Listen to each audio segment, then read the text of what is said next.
My name is Monk Rowe. I'm very pleased to have Josiah Gluck with me today. And I've been reading about you, so I know what you do, but I'd like to afford you the opportunity to explain it yourself because it's a bit complicated. Well, it's kind of a unique straddling of both worlds in that I do music producing and engineering, and I've had a lot of experience working in recording studios with different artists. But also, I've spent 30 years at Saturday Night Live, and I'm one of the two on air music mixers for the show. And I also handle post production duties with other people where we take care of repeats. And I'm also sometimes mixing music videos that are produced for the show. So it encompasses a lot of audio production. So, music and technology go hand in hand in your work. And I'm curious, when you were young, which of those things seemed to attract you? I would have to say it was both things. I've always loved music. And from the time I was, I don't know, 5 years old or so, TVs, record players, movie projectors, all that sort of stuff just fascinated me. And I always wanted to know, how does this work? How does that happen? How do you deal with sirens going by? It's I've just always loved that. And somehow this revealed itself to me, I guess, in college, that you could combine these things. I mean, I played around with tape recorders and trying to record stuff in high school. But it was really working at a radio station in college that I got to do a lot of hands-on work with technology.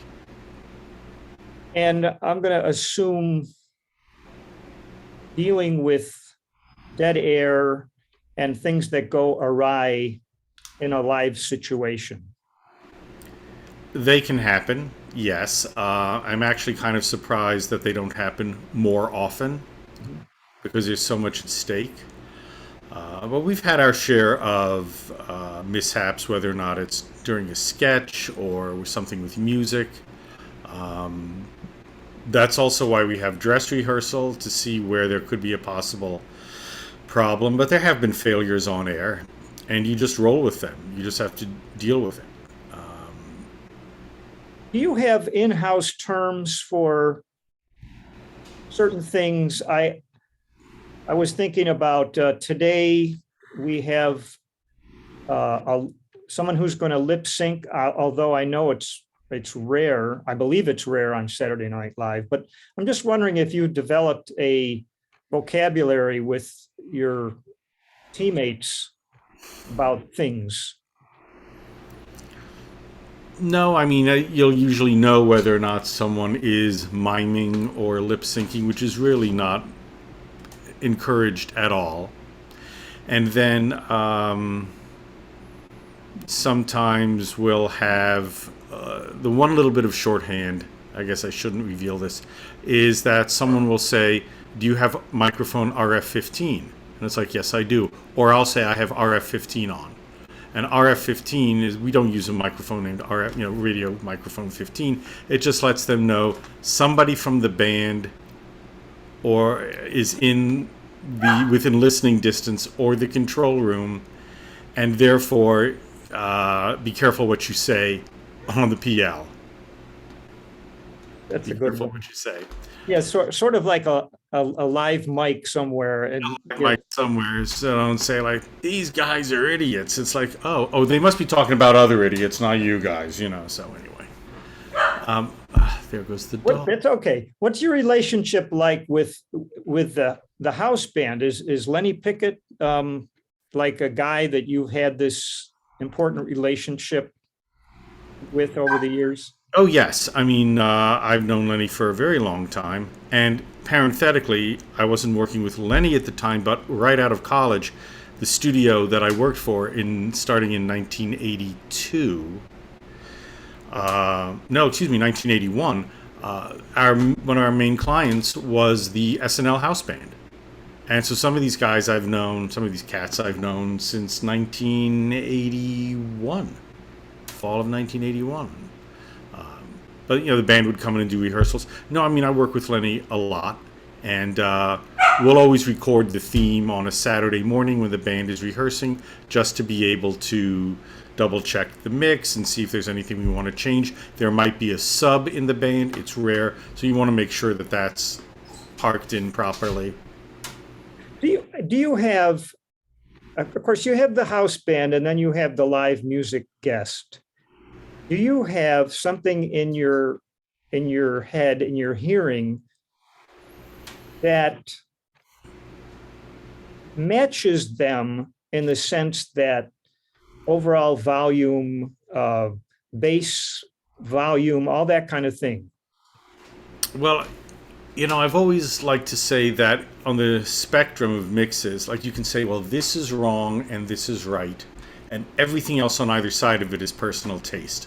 But you want to hear the vocal, you want to hear the bass. To me, a mix works when I'm hearing the bass and I can see and hear the drummer on the ride cymbal. I hear that whole spectrum. I see and hear the whole spectrum. So that to me is very important.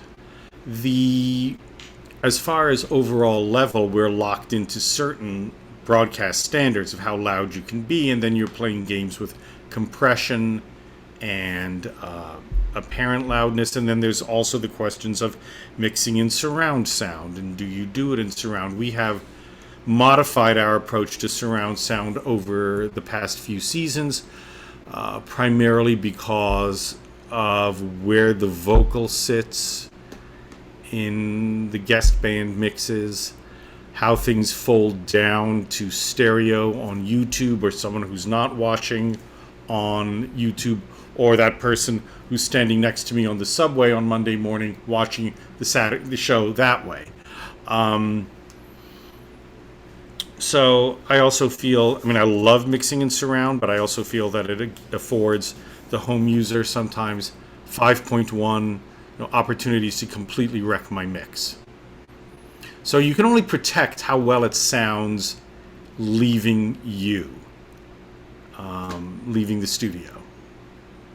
I'm glad you brought this up because it was sort of on my list. I've been thinking about how music, mostly in the pop world, the sound of it has changed so much over decades, and it came to it's an odd coincidence because I was listening to Frank Sinatra tune from probably the late 50s, and then on the way home there was this band called Fine Young Cannibals, and they had this hit, "You Drive Me Crazy." Yes. Right? And it had that backbeat like a sin drum or something. Yes. Yeah. I know exactly what you're talking about. Yeah. Well, that sin drum was louder than anything, louder than the vocal. And as an engineer, I'm wondering, does that pop out for you as something?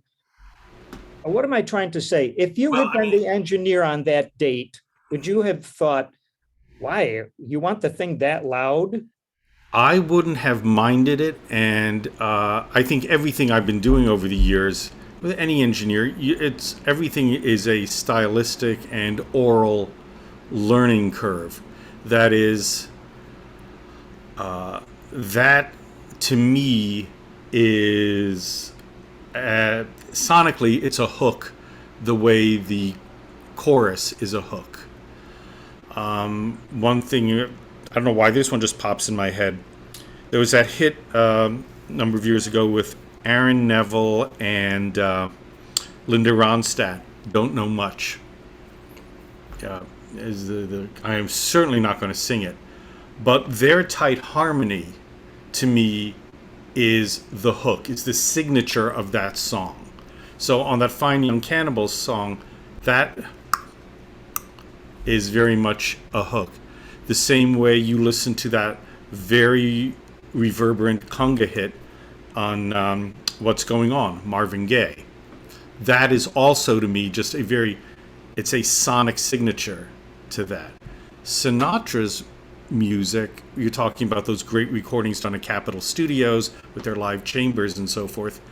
To me, that kind of engineering, and certainly a lot of jazz engineering and absolutely classical music, it's like taking dictation. You want to be as accurate and faithful as possible to what's happening.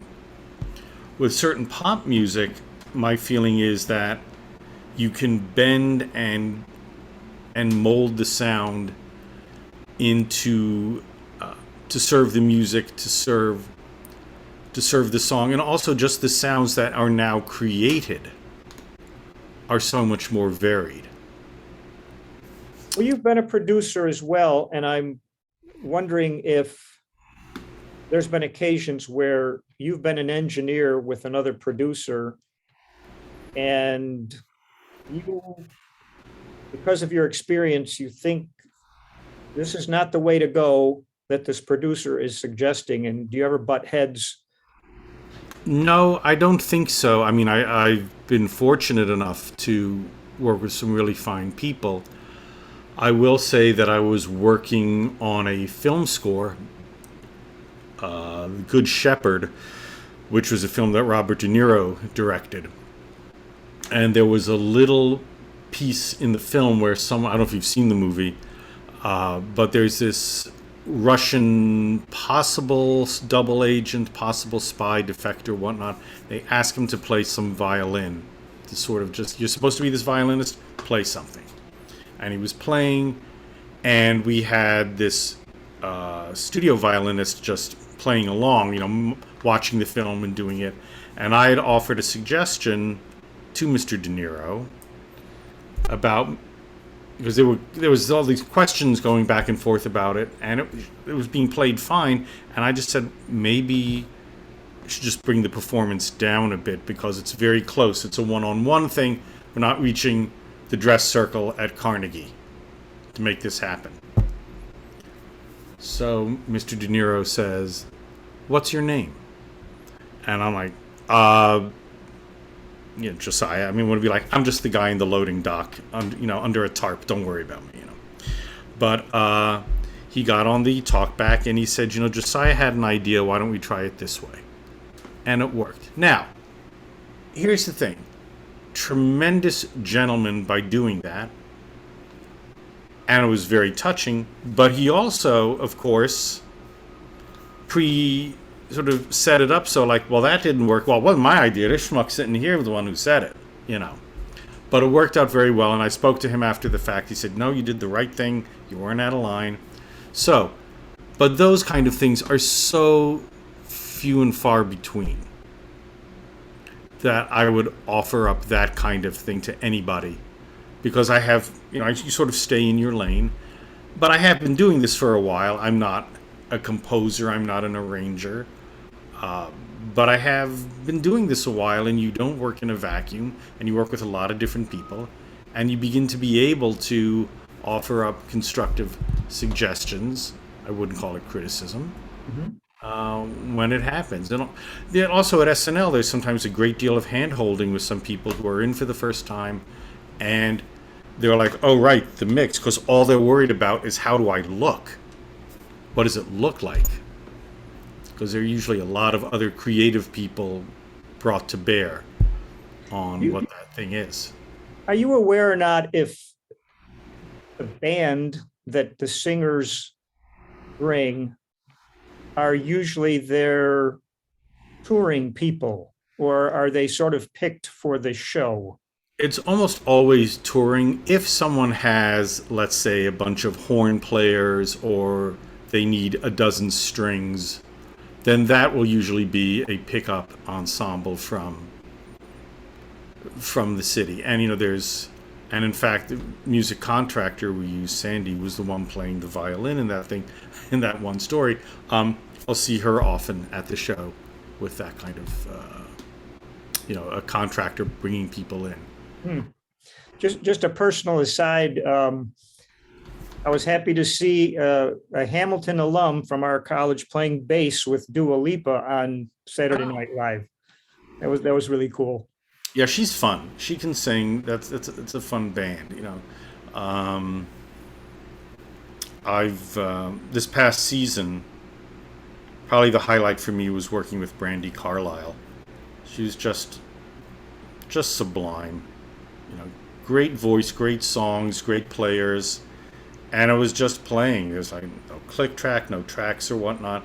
And I don't mean that in a dismissive way, because playing back pre-recorded tracks or whatever sonic signature that has been created with loops and beats and editing and so forth, from the get-go, that is not something that is going to be necessarily replicated by people playing it. It's a sound created in the studio. And so if you want to have the performance to be as close as possible or somewhat similar to what you do on record, then you have to bring that along.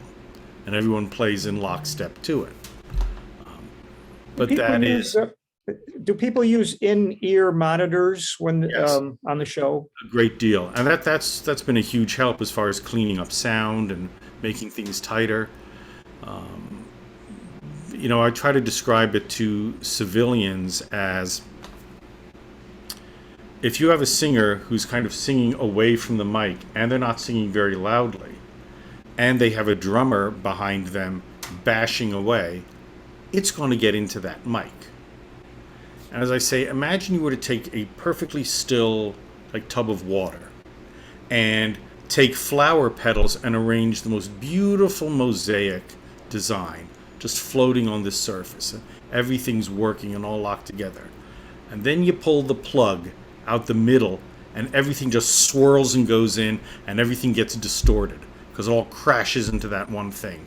And that to me is what happens when you have a lot of leakage that become an issue. And half the battle with SNL is it's like a sonic house of cards. How do we get all these pieces to fit? And it can be done with all sorts of tricks of compression and EQ and side chaining and other things that that studio people might feel like, oh, you can't do that. That you can't put that much on. It's like, well, how does it sound? Oh, it actually sounds pretty good. Well, then what does it matter? But it's a completely different discipline than being in the studio. Did you learn all this mostly on the job? A lot on the job. Well, in college, it was the nice linear progression because I went to Johns Hopkins as an art history and humanities major. And then I spent a lot of time at the radio station there, and somewhere I could show you my GPAs. You can see just how much time I spent at the radio station. But I did do a little bit of classwork at the Peabody Conservatory of Music, which is now part of Hopkins, but back then it was just this other place here in town. But they had a small recording setup, and the radio station we got our our blank tape from there and so forth. So, but most of what I've learned on the job, and so I've sort of come at it the other way, where it's not a lot of theory and then some practice in a recording program. I've been in the trenches pretty much from the get-go. And any sort of electronics or electrical engineering, my background is still very limited with that, but I've learned by doing. Mm-hmm. Sounds like you have a future in the classroom someday. Well, I do some courses, some like master classes down at Peabody. I will bring down some SNL material and we'll play that, and we'll talk about the problems, or listen to this leakage, listen to what we're doing here. And then there have been other times when we've brought in some local musicians, and they all know it's kind of like these guys are going to be actually watching us like this is an operating theater. But I'll work with the class and we'll set up the room and we'll record like a small fusion jazz ensemble. And okay, well, let's try this. You want to put this bass here, drums there, okay, but there may be better issues as far as maybe better for leakage, but I'd rather work with the leakage and at least have the bass and the drummer be able to see each other. So to me, it's all of that real world stuff. This is going to be such a digression, but someone was once telling me about her dad frying a turkey. And she said what he does is he'll put the turkey in the empty big, container, fill it with water, pull the turkey out, and then measure the water, and then he knows that's how much oil to use. Because so many people fill the thing up, they put the turkey in, and it spills over. It hits the fire, and then fighter jets scramble because of the heat plume. You think something's launching.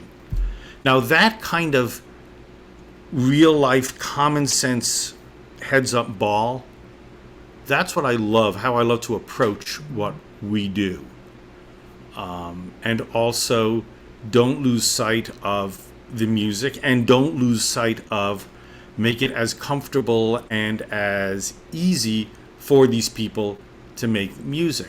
I never want to be in a studio situation where the pianist is like, well, yeah, if I do this, I can see the bass player. They shouldn't have to do that. And so, which is why I'm always at sessions early, making sure things are set up. First thing, I'll sit at the piano and be like, yeah, well, I mean, do you need to see the ocarina and zither player, or not? It's all of this stuff. That's terrific. And that is what I don't know how much of that is taught. So when you said about the real world, in a classroom situation, I like to talk about, let's dress cables all in one direction around a drum kit. And let's be careful how we set up our drum mics. If you have a mic stand here, you have a mic stand. Well, don't put the mic here. You bring things up and down like this, so no one walks around the far end and knocks things out of place. Well, that was drilled into me back in 1981. And it's all of that practical stuff, which I think is just so key. And at that very first job, and I still remember this, and I still talk about it, and this is 40 years ago, I guess, where I was told, when you're an engineer, you're 1/3 technician, 1/3 musician, 1/3 politician. And you have to be all those things at once to everybody. And it's just a huge help. And if you approach it that way, I like to make things easygoing. It doesn't mean I'm not paying attention and watching meters and reels or computer screens like a hawk, but it should just be relaxed. I'm so happy to hear you say that. I just did an interview not that long ago with a fellow named Hank Sicalo. Oh, sure. He said more than once that his main goal was always to make the artist comfortable. And you were echoing that. And the thing that you said about the mic stand, I think is very, very apropos, because I've learned, if you're setting up in a tight situation, to not have the end of the mic pole sticking out too far, because someone's going to hit it and the mic is going to end up in your teeth. Yes. So your real life experience is good. You might find this with a lot of engineers. I love to cook, and my kids like to cook. And I'm always teaching them all the little bits of shortcuts and how to do this and what to do and think things through, because it just makes your job that much easier. By the way, do your kids know that you are a hip guy and have a cool job? They do, to a degree. Yeah, they do. I mean, they've been up to SNL and hung out. I mean, they're too young at 14 still to be in the audience, but they've hung out at the show. They've seen Daddy's Control Room. They've met some of the cast. They've met a couple of the guest stars who've been on, and they like it. They're in camp right now, and I just sent them a little newsy note about, we did blah blah blah. This is going on with the dog. We did this and that. Oh, and yeah, and by the way, I got another Emmy nomination. So we'll see when they'll be like, what? Yes, and just so people know, I requested that you put that Emmy behind you on the table. Yes. Yeah. And I'm very happy to hear about the second nomination. Thank you. Yeah, it was a really interesting show. It was the one hosted by John Mulaney last season. And as far as one of the things that happens at SNL, the night before, was when Russia invaded Ukraine. And so there was this last minute pivot to have this local Ukrainian choir from New York City open the show. And I made a rather concerted effort to get it sounding right. And rather than just put like a mic on a stand here and whatnot. And I was able, through my colleague Lawrence Manchester down at the Tonight Show, get a hold of some really great microphones. They have these nice little Sennheiser mics. And I put a little XY thing underneath a table looking up at this choir, so you don't even see the mics. And then we had two mics, and I'm using my camera here as this kind of thing. Everything's backwards. To be able to put mics just out of range of the choir looking in. So that we had 4 mics, but you couldn't see them, and it sounded lovely. And then the big trick is to go, when they say live from New York, it's Saturday night, and you have to switch your snapshot to open up the house band and not have those mics, which are set for choir level, all of a sudden pick up the sound of the drums. So those sort of things make it a little nuts. And then we had this band LCD sound system on, which couldn't be more in the opposite direction of this choir. And we had a lot of other various complicated sketches with audio playback and singing and whatnot. So we all decided we would put this one in for consideration. And lo and behold, we got a nomination. So that news came yesterday, and everyone texting back and forth. It's probably why the internet was kind of slow yesterday, because everyone was just back and forth, I'm wondering if Saturday night when the show is over, okay, we're off. If you and your colleagues sort of breathe this big sigh of relief. You do. On some of them, you do. I mean, I've done an awful lot of shows there now over the years. Either mixing or working alongside Jay Vicari, who's a senior music mixer. So there's a lot under your belt. But there's also a phrase that I heard, which I really like, is just tribal knowledge at this point. We've just done it a lot. And, it's the same way with all the record work I used to do, that you just become very comfortable in your style of working. You always have this great sense of accomplishment. For example, I always like it when I used to do a lot of work for Steeplechase Records, which is a small label out of Denmark. And these were all live to 2-track jazz recordings. Great players. You'd do 1 or 2 takes, they'd come back in for a playback, and someone would, bass player would turn to the piano player and be like, that thing you did in the chorus going out in the left hand, are you going to do that again? Because I'll try to stay out of your way, and do we want to do this and that and so forth?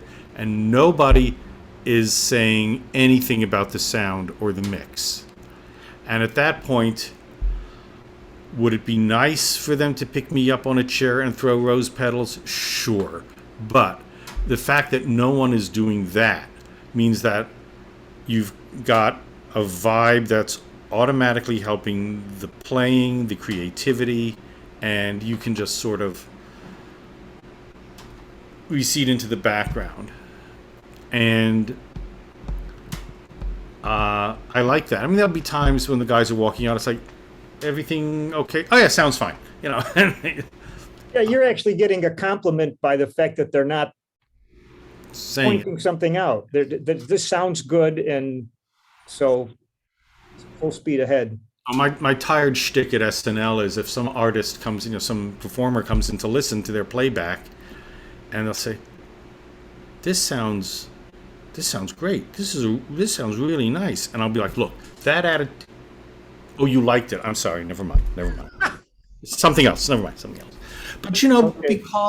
because it's a very difficult thing for them. I don't care if you're the first time you've ever been on the show or the 10th time you've performed on the show.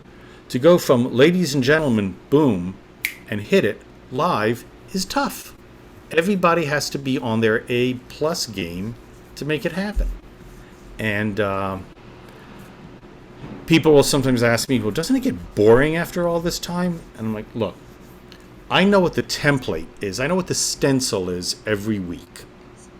How that gets colored in, I don't know until Wednesday evening when I get the email that says, this is what the music department requirements are for sketches and pre-records, regardless of the theme, the closing theme, the bumpers, and the two musical numbers. I don't know what else is going to be in. When I was singing about the choir, there was another night. It was after that. It was a Christmas time. It was after that school shooting in Connecticut at Sandy Hook. And we opened up with a children's choir singing Silent Night. And we had Paul McCartney on that night, and he did 3 tunes. And one sketch got dropped between Dress and Air. Otherwise, there was live music from the moment we hit the air until we finished up. There was supposed to be live music in every sketch. I think there was even a little bit of music in Weekend Update. So those sort of shows are big exhales when they're done. Fascinating. In the recording projects you've done in the past and currently, I'm wondering if you have a sort of a head oral space that you prepare for depending on the gig. If you know you're going to be recording a fusion band, and is your mindset different than if you're going to record a string quartet? I think I would say yes and no, in that by the very act of writing up an input list and knowing what microphones and where I'm going to place things and so forth, that's already in the forefront of my brain. I know what I want to achieve, and this is how I have to achieve it. And I think if you were to talk to a lot of engineers, as they're getting sounds together, as they're putting stuff together, they're already thinking about the mix. Assuming it's not a direct-to-2 track, which is what effectively SNL is. I mean, you're mixing it, you're getting the sounds, but you're balancing as you go. There's no, oh, this needs to be a little louder here. You know, let me go back and fix that. No. So it might be more like if it was a fusion gig and maybe a little straight ahead thing, I'll definitely approach how I record the drums differently. Piano might be more open, more mics, what have you, give you more choices. But I think everything is about going with what I know works for me and then possibly experimenting a little bit. But I don't think I necessarily... No, I mean, it's just, this is the job, this is what I have to do, and these are the ways I do these jobs, if that makes any sense. Sure. Do you find that you enjoy or seek out silence when you're not working, of course? Yes. I mean, I do listen to music. I like to... Well, let's put it this way. I was recently, about a week or so ago, we were up in Vermont for a week with just the dog, me and my wife, the kids are at camp, and it's just delightful up there. And we listened to music in the car, but I don't think I was listening to much music when we were up in this little ski condo. It was just quiet, and it was very nice. I like to joke that since I'm a native of New York City, Vermont has just entirely too much photosynthesis going on. And the sound of all that oxygen being made is just deafening. But, yeah, I mean, I do seek out... I would say it's not a question of silence, just less stimulation. And New York, is quite the visual and oral and olfactory assault at times. Like, Let me suggest two things that if they ever, excuse me, happen to you, what would be the first thing that would come to your mind? So your phone rings and someone asks, would you live mix the New York Philharmonic in Central Park? What's the first thing that comes to your mind? wow, that's scary. I'd I'd love to do it, but it's a very big undertaking, you know. And there are a fair number of people who will be in the audience. 150,000 people all think it should be sounding differently. It would be. I suppose I'd like to try it. A tiny bit out of my wheelhouse, but I would still like to try it. How about if you got a call to do a 4-month tour as a live mixer for Steely Dan? Oh well, yeah, that I'd be all over that. I'd have to talk to my buddy Coach, who's is their live front of house guy, but yeah, that You would could be. switch chairs with him, put him on SNL. Yeah, he'd be fine. We worked together when Paul Simon was through the show. Yeah, that would be quite the challenge. That would be quite the amazing thing to do. Um, and it's funny. People, and I think rightly so, look at some of those Steely Dan records as just sort of pinnacle, like the urtext of how you create a pop record. But there are also just other, and the same way some people, oh, I'd love to hear like these original multi-tracks from the Beatles stuff and so forth. Well, sure, who wouldn't? But then there are certain Motown songs or certain classic, California sound stuff like from the Association or things from the Spinners, some of that Philadelphia stuff. I would love to see what those multi-tracks sound like, or some early Elton John or Jethro Tull and things like that. I'd just love to hear how that all sounds and get a sense of what those balances are, because it's really about just finding space for everything in the mix and how it's just all going to sit. And I guess the other thing would be when those things were being recorded, the assumption is to harken back to what I said earlier, that they were thinking about the mix. But to know what the end mix sounds like now and to then hear the raw elements and think about, wow, how did they get there? And how much is baked into the tracks? Because sometimes you would put a lot of reverb on and so forth. Now, if you don't need to you don't need to commit to anything, people just don't. Because everything is digital. That is, all the plugins, everything, if you're working in Pro Tools, you add reverb after the fact, all of this stuff. But a lot of Beatles, a lot of other records of the day, certain reverb and echo delays and so forth were baked into the tracks. And you made those decisions then and there. Which means that when they recorded it, the reverb was on. When you say baked into the track. Yeah, I mean, it's recorded along with, let's say, the vocal Right. and so forth. Right. I wanted to ask you about a few things that are in your bio. Okay. Yeah. Name this tune. Oh, Yes. Saint Elsewhere. Yeah, working with Dave on the Saint Elsewhere theme. I had just started at GRP when that happened, and it was just all layered up with synthesizers. It was a long, long day, and bringing in this outside synchronizer and this 3/4 inch U-matic and linking it up to this deck. I mean, it seemed all very steampunk Rube Goldberg compared to now, where you just would be doing it on Pro Tools and you would have an embedded video file and streamers and everything else that you needed to make it happen.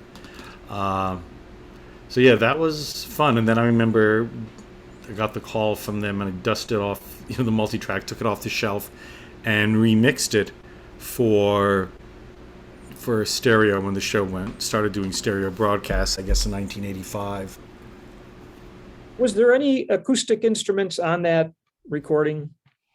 Triangle. I know exactly what you're talking about. Right in the middle. Yes. Ding. Yeah, that was Dave. As Dave playing Triangle in this little closet vocal booth we had. I love those kind of stories. You did, actually, there's a name on your list of a fellow who's very important to our project here, Joe Williams. And he was on that Happy Anniversary Charlie Brown record. Yes, that was recorded in many different places, and I didn't work on Joe with his track. Okay. I did BB King thing and Patty Austin, and then I mixed some other things that came in. I'd have to literally look at the credits to figure it out. But I don't. No, I didn't do Joe's thing. Were you on the Night Music series with David Sanborn Yes. when Sun Ra was there? No, I only did the first half of the first season. Was that that was not live, was it? No, it was recorded, but there was a big cross pollination between that and Saturday Night Live at the time. A lot of people from that show worked there. My boss, my late boss at SNL, Stacey Foster, had hired me to do night music when effectively he had no business doing so, because I hadn't had a lot of live experience other than doing a live record with flutist Dave Valentine at the Blue Note a few months before. It's like, well, okay, I guess I've done something live now. But they were putting this show together, and the house band consisted of Omar Hakim, Marcus Miller, Philippe Sace, Hiram Bullock, and David. And yeah, I did part of the first season based upon my work at GRP. I was brought in. That's how I was hired. And that was the transition when I went freelance away from GRP and started working out freelance, even though I continued to do a bunch of work for GRP for about a year. It was as though I never left, I see. I just wasn't a full-time employee there. And keeping in touch with the people from Night Music is how I ultimately got the call for SNL. And I spent the first 3 years at SNL doing audio tape playback, music stings, building all the underscore that Hal Wilner, he rest in peace, picked up. I put all that stuff together. And then I had the opportunity to move into the music mix room, which was really my forte, and got to move along through there. And I'll tell you that I spent 10 years in that music room, quite honestly, before I was even permitted to run a show myself. And can I tell you, I was more than happy to wait that time, because there is so much at stake. There's so much to learn. And I had done all of these jazz albums, working with Dave and doing this fusion stuff. And by the time I got to SNL, I had done 10 years in studio and a couple Grammy nominations for engineering under my belt. But I hadn't done major rock acts and heavy-duty pop work live on television. And so that, to me, was a big learning curve. And I was very happy to ride the curve all the way to the top. I assume that you've taken a razor blade to tape a number of times. I have. I remember doing a project with Dr. Billy Taylor and the Turtle Island String Quartet, and it was we were doing this 24-track analog, one of the last projects I guess I did on 24-track analog. And he was doing some sort of, I guess best could be called a cadenza, and then came down and it was this downbeat, and then we were going to cut to something else. And sometimes when you rock tape, you can hear what you need to do rather easily. And there was one thing, I don't know, and the tape was rolling, and just at the spot, I just tapped the tape as it was going, just to see if I could then hear and see where I thought the spot was. Tapped it with the grease pencil. And I was like, all right, I made the cut, put it together, and it played back. And we're like, wait, let's play that again. I played it again, and Dr. Taylor just turned to me with his big glasses, and he went, that shouldn't have worked. But it did, But I used to love that sort of stuff. I was fearless about editing tape. I remember the first time I saw it happen, I was astounded, actually. And then to learn that it happens in classical performances also. I guess I didn't envision that it would even be used in the classical world. Very much so. I mean, the same way back in the day, there were these very special splicing blocks. And usually you have like a sort of an angle like this, maybe an angle a little more. But some of them had very long angles. So you could do a very smooth crossfade. Now, again, on Pro Tools, I mean, you can actually see in design. It's like you could just, I'm going to make this happen here. I'm going to make that there. I'm going to actually make the drums, the overheads. If I was cutting something with the drums, I want the downbeat here, but I will just smooth this out a bit so the cymbals don't exactly happen at that point. And it just, you can play with it forever, but those sort of things are terrific. As I like to say, it's Pro Tools, not Pro Crutch. You have to, you can't go in there and fix every little thing, because then you take all the life out of it. Wow. It's the same thing with people tuning stuff up. Well, that's kind of nice. That's a little blue note in there. You might as well leave that. But then if you fix this note, well, then all these others start to feel out as well. Everything in relation and then it just becomes a judgment call. And I don't know how to describe it. It's just that, what are we making here, guys? Are we making a record? Are we capturing this thing? It's the same thing with people. Oh, I want to fix this part. I want to fix this, fix that. I said, what we could also do? We spend an hour and a half with everybody coming with all the fixes they want to do and punching things in and out. Or we could take another 4 minutes and 17 seconds out of our lives and try another take, and maybe that one will work really well. Or there may be an element from the previous take we want to drop in. But just because you can do all of this stuff doesn't mean you necessarily should do it. Words of wisdom. I remember a phrase that in the studio work, I was able to do this. We'll fix it in the mix. And I said, after that's said 10 times, I'm envisioning this mix from hell. Yes. Where I have a buddy who would be like, you just walk into the studio like, well, you can fix it in the mix. Oh, this is the mix? Geez, I'm sorry. It's like the guy, because at SNL, just the culture of chops being busted sometimes is just relentless. Like, oh, someone come in. Oh, so you want it to sound like that? Okay. But that's just the nature of it. But that also happens on sessions and in situations where everybody is just really good at what they do. I had this, was listening to a classical, a symphony, Beethoven symphony the other day, and the balance of the instrumentation.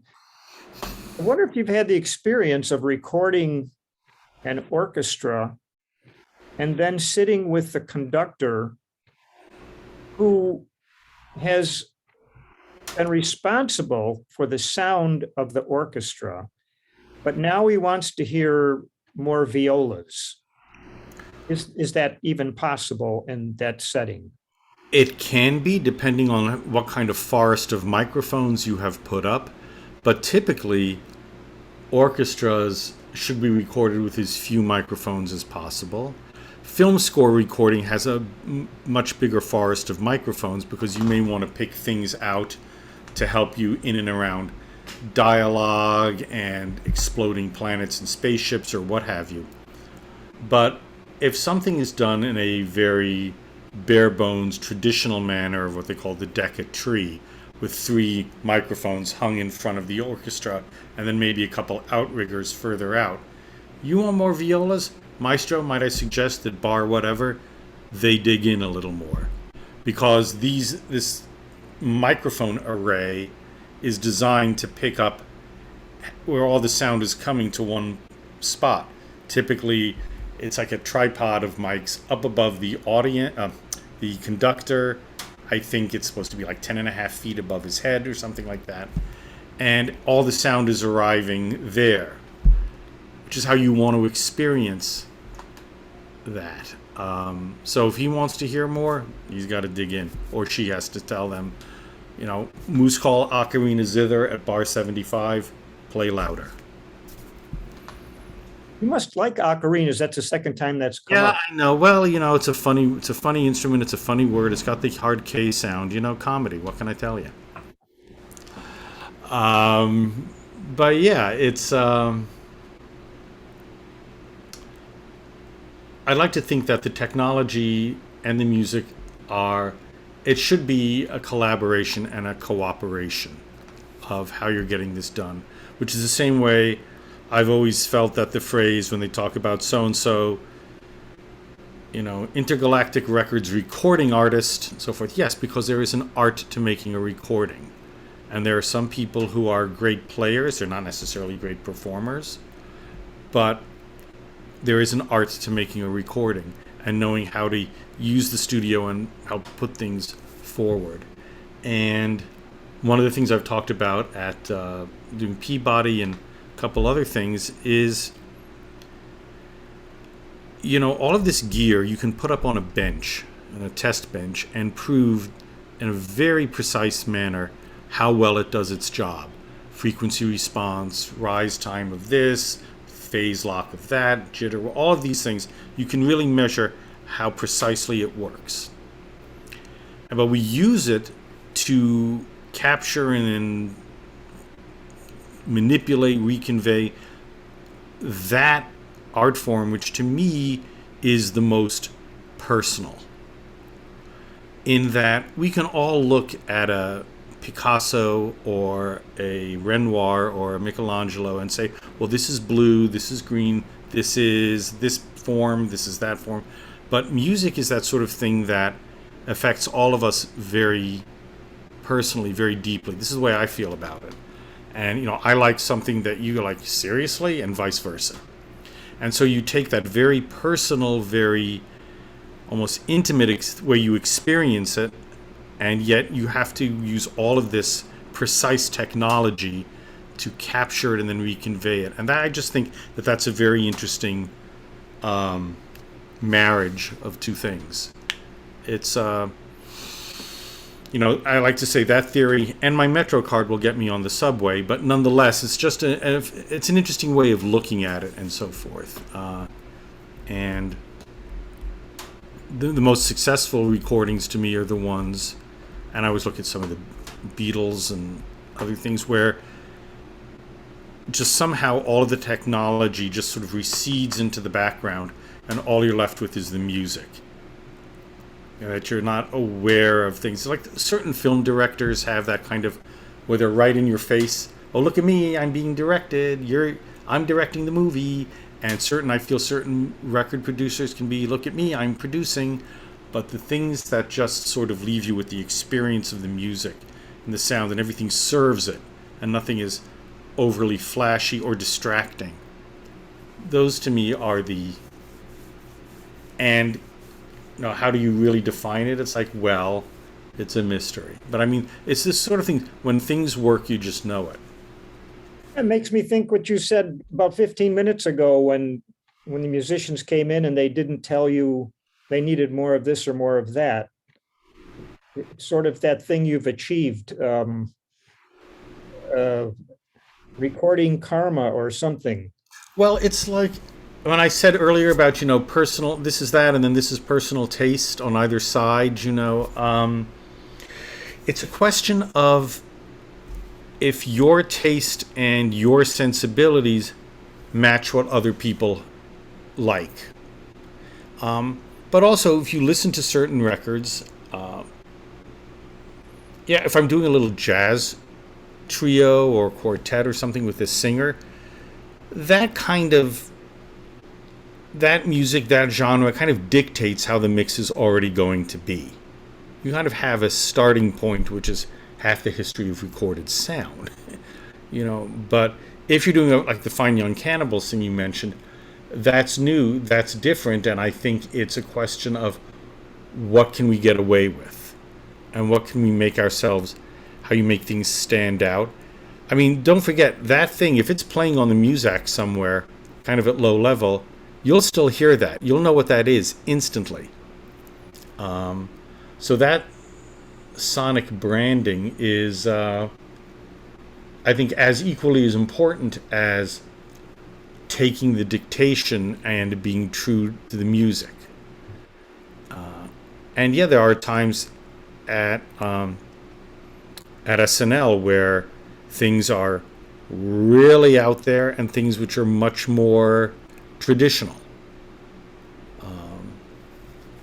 And there are certain bands where there's very complex things where all these different synths or people coming in, a big band like an Arcade Fire or something like that. I welcome the direction because, or if someone says, well, I need this little echo move right here and this verb thing, I'll be like, guess what? This is your fader. It's live TV. You're out with these guys 739 nights a year.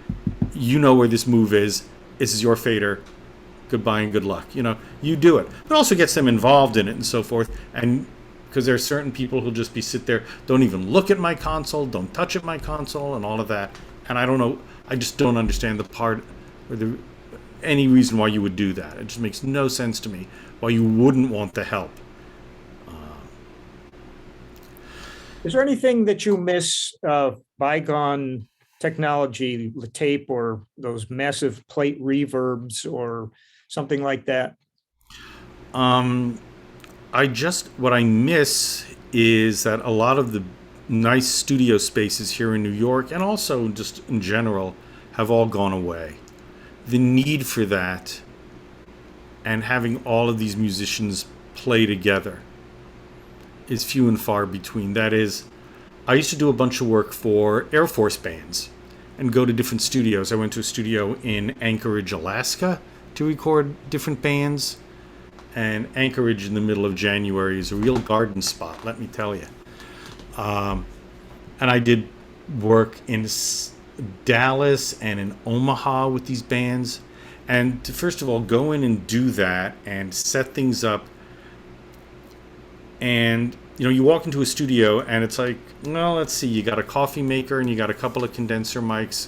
Oh, and you have a pencil sharpener. Yeah, I think we can do this. Here, these are the tools. Let's do it.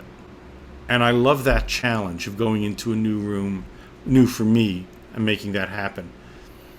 And you don't often have the opportunity when there's an 18-piece big band and let me hear a little bit of this and that, and you'll just have like the sections play a little bit just to make sure that they're all fine with ears and whatnot. And then it's like, okay, well, let's try one.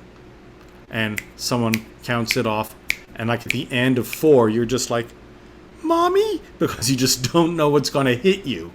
And then just that roar of sound of everyone playing together is just fantastic. You get that now at SNL if I get a good band and they start playing the first thing down when it's just all coming together is great.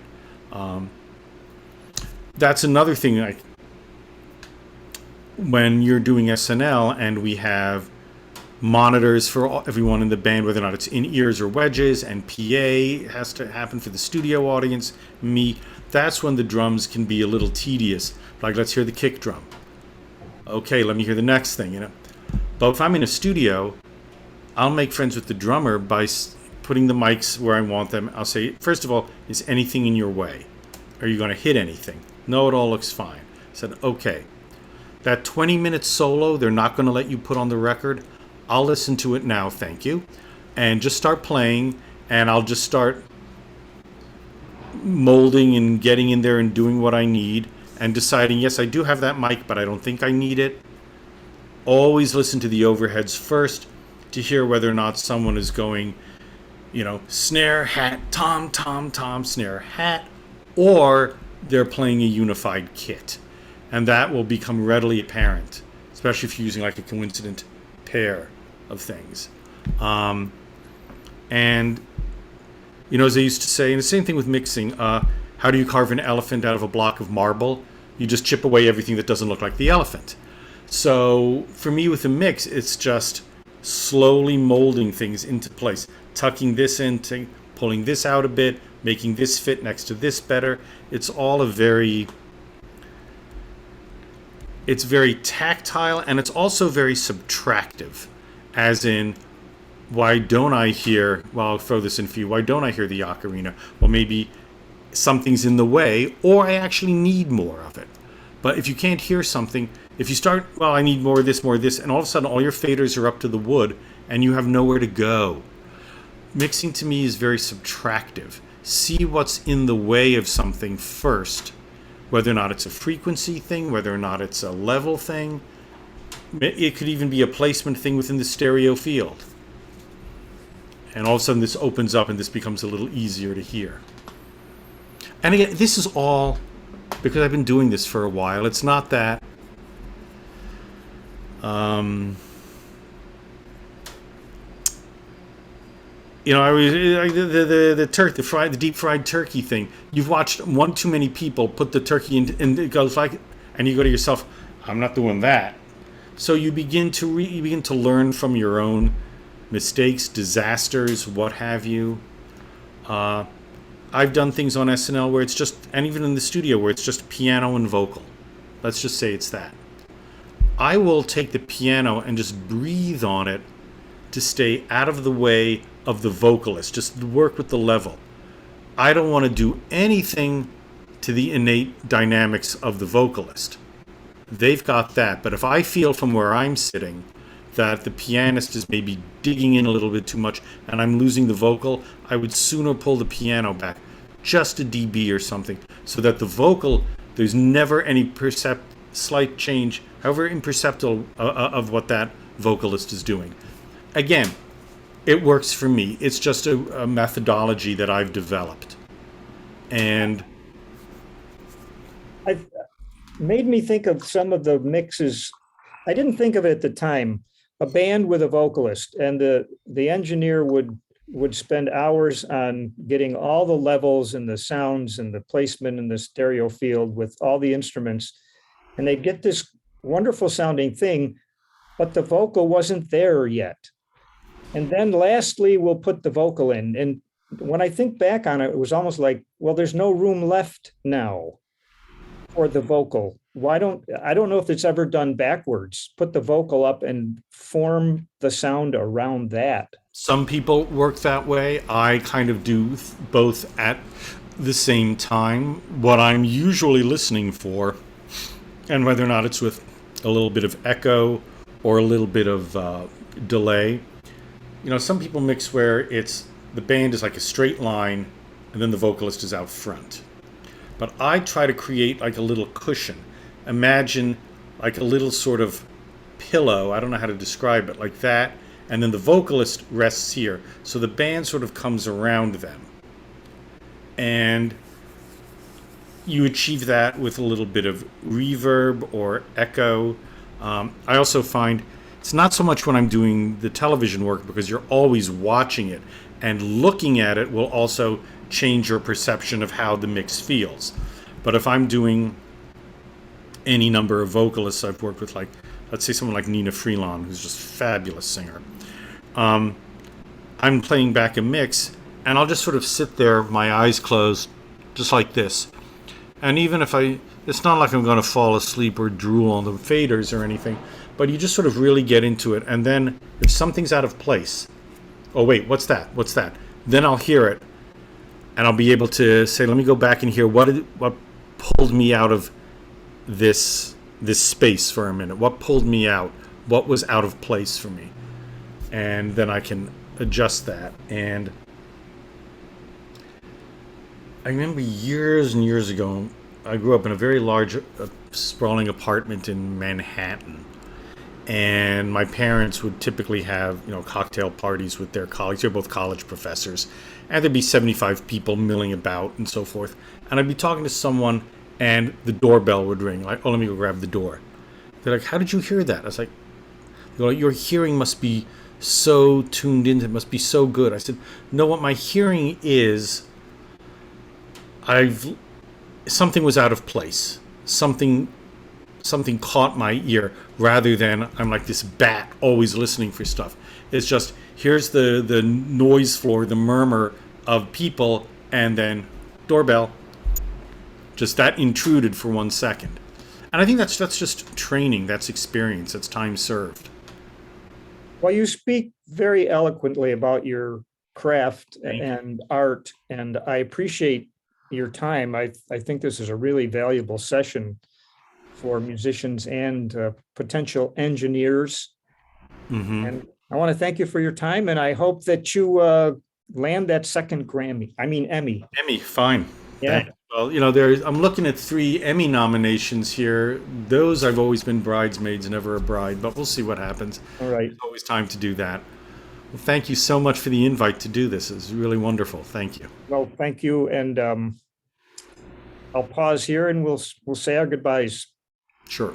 Best wishes to you for your future career. Thank you, and with everything else you're doing. All right.